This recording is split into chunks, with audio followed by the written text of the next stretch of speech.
ابھی آپ کو میں نے وہاں پر دکھایا کہ کس طرح پانی کی طغیانی اور سیل رواں تھا۔ اب یہاں پر دیکھیے کہ بغل میں پھاٹک کھلا ہوا ہے، جس کی وجہ سے پانی کی طغیانی ہے، پانی کا بہاؤ ایک دم تیز ہے کہ ایک تنکا کہ اگر پیڑ گر جائے تو خدا جانے کہاں سیکنڈوں میں بہہ کر کے چلا جاتا ہے۔ اس کے اندر بھی لوگ رزق تلاش کر رہے ہیں، اس لکڑیاں کو لا رہے ہیں کیونکہ بہت دور سے اس کا سرا ملا ہوا ہے، اور بڑے بڑے موٹے سیل آتے ہیں، پیڑ درخت بھس کر کے آتے ہیں، تو لوگ اسے نکالتے ہیں، رزق تلاش کرتے ہیں۔ وَتَرَى الْفُلْكَ مَوَاخِرَ فِيهِ لِتَبْتَغُوا مِنْ فَضْلِهِ، اس میں بھی تم اپنے رزق کو تلاش کرو۔ کہ دیکھیں لوگ کس طرح لکڑیاں اکٹھا کر کے رکھے ہوئے ہیں، لکڑیاں نکال کر کے رکھے ہوئے ہیں۔ اس طغیانی کے اندر بھی دیکھیں یہاں پہ پھاٹک کھلا ہوا ہے تو پانی کی طغیانی کا آپ نظارہ کر رہے ہیں۔ پھاٹک کھلا ہوا ہے، پانی کی طغیانی کا آپ نظارہ کر رہے ہیں۔ بغلی میں دیکھیے یہ جو ہے یہ والا پھاٹک بند ہے، یہاں پہ پانی میں طغیانی نہیں ہے، بالکل عام دھار ایک بہہ رہا ہے۔ چونکہ یہ پھاٹک بند ہے، یہ والا جو پھاٹک آپ کا دیکھ رہے ہیں یہ بند ہے۔ ایک ادھر نیچے ہے، اس سائڈ کا دیکھ رہے ہیں نیچے ہے، پانی وہاں بند ہے۔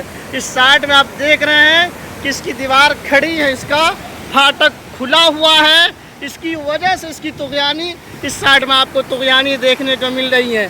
اس میں طغیانی اس لیے مل رہی ہے کہ اس کا دیکھیے پھاٹک جو سامنے والا ہے کھلا ہوا ہے، اس کی دیوار نما جو گیٹ ہے وہ دیکھیے اوپر کو اٹھا ہوا ہے، اس کے بغل میں دیکھیے کہ جو دیوار ہے پھاٹک ہے وہ نیچے کی طرف گرا ہوا، یعنی وہ پھاٹک بند ہے، جس کی وجہ سے اس سائڈ میں آپ کو طغیانی نہیں مل رہی ہے، پانی میں طغیانی نہیں ہے۔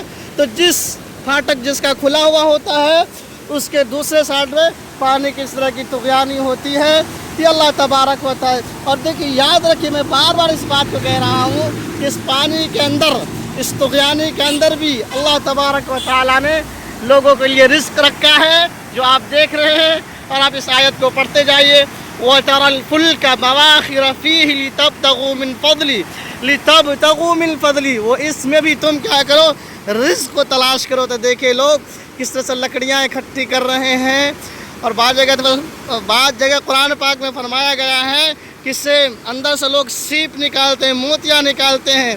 تو یہاں آپ دیکھ لیجئے کہ اس طغیانی میں، اس بہتے ہوئے دھار میں لوگ موٹی موٹی لکڑیاں نکال رہے ہیں، سل نکال رہے ہیں۔ اس کا نظارہ آپ کرتے جائیے، اور اس کے لنک کو دوستوں تک پھیلاتے جائیے، بڑھاتے جائیے، اور اللہ تبارک و تعالیٰ کی جتنی ہو سکے اس طغیانی کو دیکھ کر کے تعریف کیجئے۔ اللہ تبارک و تعالیٰ ہی تعریف کے لائق ہے، اسی نے اس بغل میں اس پانی کے اندر طغیانی پیدا کیا ہے، اور اس کے اندر دیکھیے بالکل مختصر سا بھی ریت نہیں ہے، بالکل رکا ہوا پانی ہے۔ یہ اللہ تبارک و تعالیٰ کی ایک قدرت کی ایک عظیم نشانی اور علامت ہے۔